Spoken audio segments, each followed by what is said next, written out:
एक बार फिर से स्वागत है आपका एजुकेशन वर्ल्ड में। मैं धीरज। मैं आपको पिछले वीडियो में बताया था पाइथन के इंट्रोडक्शन के बारे में। इस बार चलिए मैं आपको वेरिएबल्स बताता हूँ।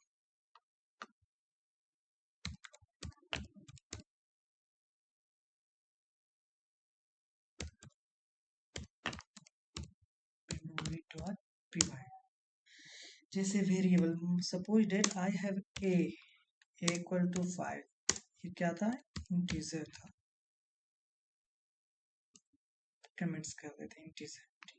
ठीक, अगर मैं एक इक्वल टू लगाया तो ये वैल्यू ए में असाइन हो गया। अगर दो इक्वल टू लगाता तो ये वैल्यू असाइन नहीं होकर ए इक्वल टू 5 हो जाता है। अगर असाइन करना है तो हमें फिर चेक करना पड़ेगा प्रिंट ए, फिर इसके बाद रन कराएंगे, हमें प्राप्त होगा 5। अगर हम इसी को ए इक्वल टू 5 ये देते हैं, उसके बाद प्रिंट हम कराते हैं ए को, तो हमें क्या मिलेगा? Errors. A is not defined. इसी तरह स्ट्रिंग और फ्लॉट में होता है v equal to float. Float means decimal number 4.56, इसको हम लोग फ्लॉट बोलते हैं। प्रिंट b, उसके बाद रन करेंगे, हमें 4.56 मिल जाता है। सपोज c इक्वल टू, मैं स्ट्रिंग में डालता हूं हेलो, फिर प्रिंट करेंगे हम c को, तो हमें क्या मिलेगा?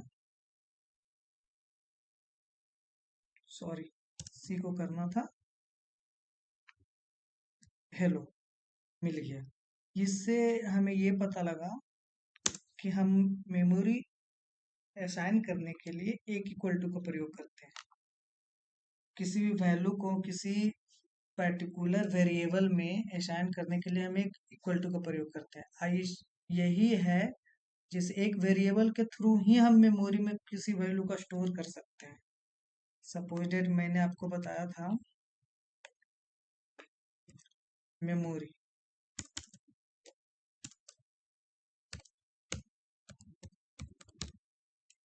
बताया था two types.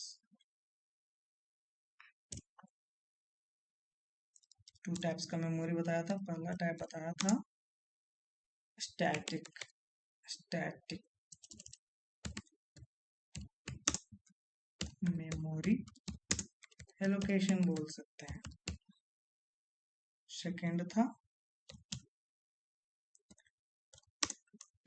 Dynamic memory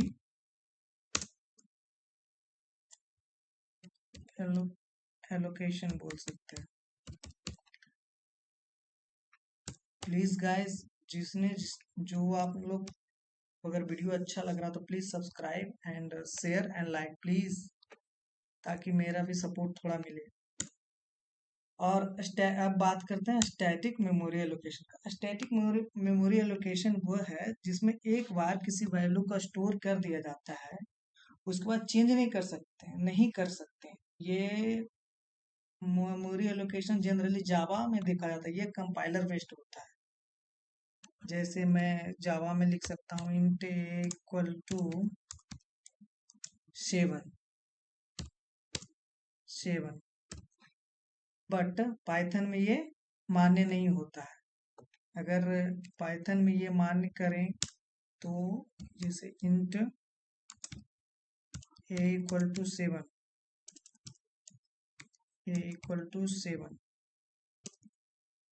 print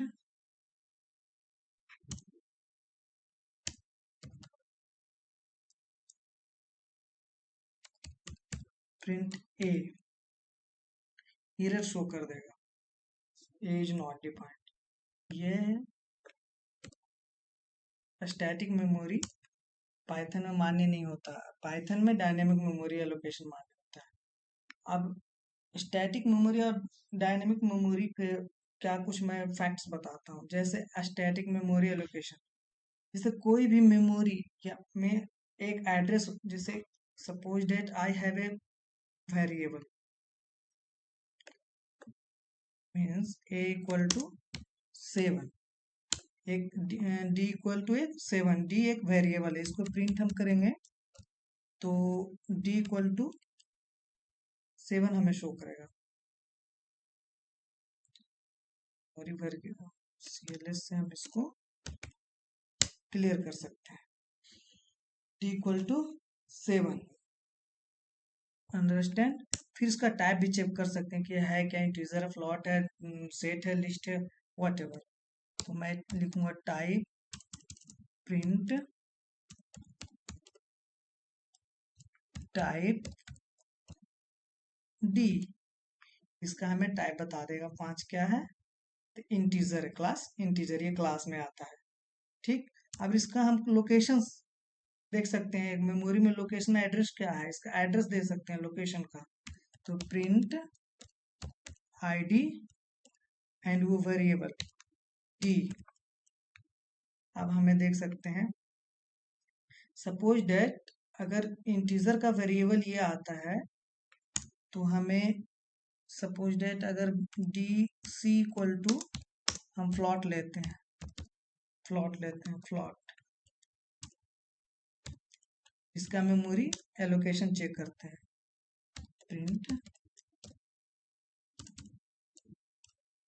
print सी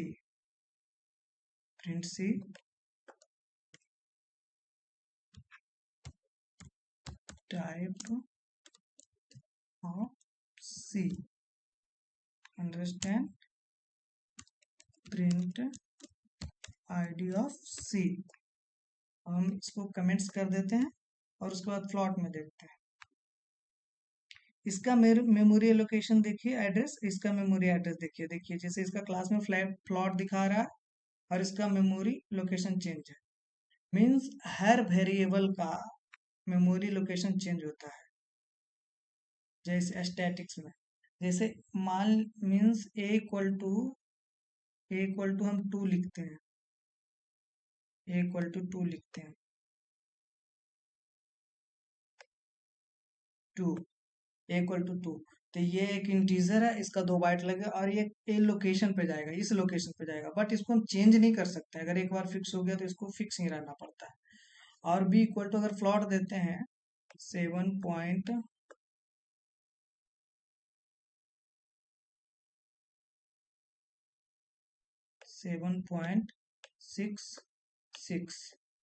सपोज डेट, तो ये दो, इसका मेमोरी एड्रेस सपोज 200 है, 2000 है, तो इसको भी हम नहीं चेंज कर सकते हैं। 4 बाइट लिया लेकिन इसको हम चेंज नहीं कर सकते हैं, ये स्टैटिक्स मेमोरी में होता है।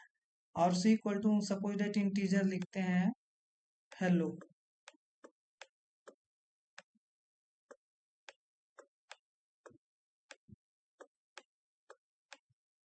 हेलो,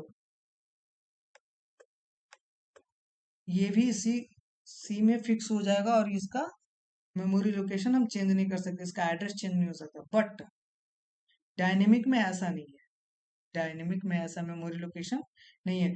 डायनेमिक में सपोज डेट अगर हम यहाँ 5 लेते हैं, सपोज डेट 5, तो ए इक्वल टू अगर 5 लेते हैं तो यही एड्रेस उस लोकेशन पे जाएगा। और अगर ए बी इक्वल टू 5 लेते हैं तो ए, ये जो एड्रेस ए पे चला गया था वो बी पे चला जाएगा, ना कि ए पे। तो ये जो इसका वैल्यू था वो रिप्लेस होकर बी पे चला जाएगा, मीन्स ये ए इम्प्टी हो जाएगा। अगर 5 equal to B equal to 5 लेते हैं तो ये पहले ए पे था, लेकिन अगर दूसरे बार में मैंने बी पे लिया तो ये इम्प्टी हो जाएगा। अगर नहीं है सपोज तो मैं दिखाता हूँ करके आपको।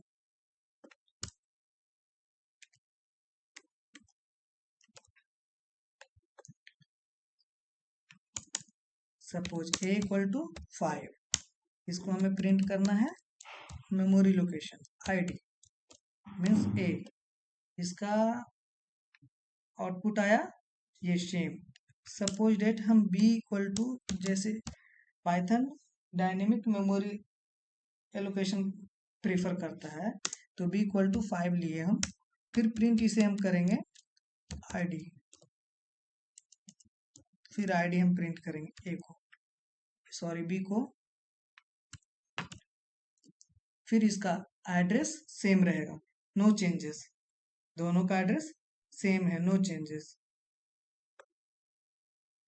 अब आप लोग को दिमाग में क्वेश्चन आता होगा कि अगर एक फिर एम्प्टी हो गया तो हमारा मेमोरी तो ज़्यादा भर जाएगा, फिर हार्ड डिस्क भी ज़्यादा भर जाएंगे, तो इसमें हमको इसको खत्म करने के लिए क्या करना पड़ेगा?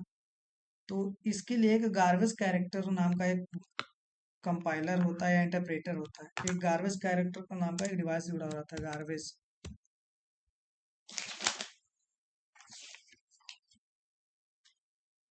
Garbage, garbage character. इसका वर्क है जितना भी एम्प्टी मेमोरी है, एम्प्टी मेमोरी, मेमोरी उसको डिलीट कर देता है, डिलीट कर देता है। ये गार्बेज कैरेक्टर का काम होता है, गार्बेज कैरेक्टर, अंडरस्टैंड। अब हम बोलते हैं जैसे कि पाइथन एक इंटरप्रेटर लैंग्वेज है, तो इंटरप्रेटर और कंपाइलर में डिफरेंस क्या है, स्टैटिक मेमोरी और डायनेमिक मेमोरी एलोकेशन में डिफरेंस क्या है, ठीक है। तो हम क्या यूज करते हैं, सबसे पहले मैं जाता हूँ, ये फालतू की चीजें इंस्टॉल अपने से ऑटोमेटिक हो जाते हैं, इसको डिलीट कर दीजिए, इसका कोई वर्क नहीं है। स्टैटिक्स में स्टैटिक मेमोरी का एलोकेशन कहता है कि ये कंपाइलर बेस्ड होता है, इसमें रन टाइम और कंपाइल टाइम दो टाइम होता है, कंपाइल टाइम और रन टाइम होते हैं, रन टाइम होते हैं। कंपाइल टाइम का काम क्या है कि पहले मेमोरी को डिटरमाइन करता है, मेमोरी डिटरमाइन करता है कितना मेमोरी लगेगा, और जैसे कोई भी है कि फ्लॉट है, स्ट्रिंग है या इंटीजर है, ये डिसाइड पहले करेगा कि मेमोरी कितना लगेगा, 2 बाइट लगेगा, 4 बाइट लगेगा, 16 बाइट लगेगा। फिर ये रैम में जाकर मेमोरी को सर्च करता है, मेमोरी सर्च करता है, सर्च करता है। उसके बाद क्या करता है कि मेमोरी लोकेशन को रिजर्व करता है, फिर करता है क्या, मेमोरी लोकेशन को रिजर्व करता है, रिजर्व करता है। ये 3 काम इसका कंपाइलर का हो गया। अब रन टाइम का क्या काम है, रन टाइम का काम है स्टैटिक में, स्टैटिक में रन टाइम का क्या है, वैल्यू को स्टोर करता है, वैल्यू को स्टोर करता है वेरिएबल्स में या लोकेशन में, वैल्यू स्टोर करता है, स्टोर्ड,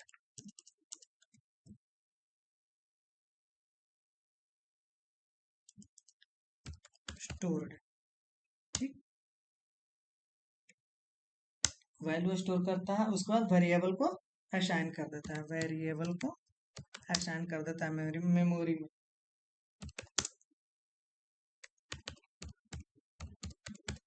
असाइन कर देता है मेमोरी में। ये काम हो गया स्टैटिक में कंपाइलर का। अब इंटरप्रेटर का भी तो काम होगा, इंटरप्रेटर का भी तो कुछ काम होगा, ऐसा थोड़ी ना है कि नहीं होगा। इंटरप्रेटर का क्या काम है, डायनेमिक तो इंटरप्रेटर होता है, तो यही सब करता है, बस उसका काम क्या है कि ये जितना भी होता है copy and paste, memory determine, बस ये रन टाइम जो है वो सिर्फ ऊपर आ जाएगा। मीन्स डायनेमिक मेमोरी में रन टाइम में ही मेमोरी डिटरमाइन करेगा फर्स्ट ऑफ ऑल, फिर मेमोरी को सर्च करेगा कितना मेमोरी लगेगा, फिर उसके बाद मेमोरी लोकेशन उसको रिजर्व करेगा रैम में कि हाँ मेमोरी कहाँ पे लगने वाला है, कहाँ पे कितना लगेगा और कौन सा वेरिएबल कहाँ पे जाएगा, ये सब। और उसके बाद जब सारा रिजर्व हो जाएगा उसके बाद वैल्यू का स्टोर करेगा कि हाँ 5 = 5, A equal to 5, B equal to 6, B equal to 5 point something float में, सी इक्वल टू इंटीजर में, एक्सेट्रा। एंड उसके बाद वह वेरिएबल को असाइन कर देगा ताकि हमें प्रॉपर फिट से परमानेंट हो जाए मेमोरी लोकेशन।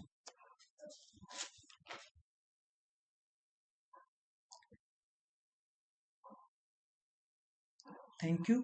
अगर वीडियो अच्छा लगे तो आप शेयर, लाइक्स और सब्सक्राइब कर दें और दोस्तों को बताएं। Thank you so much.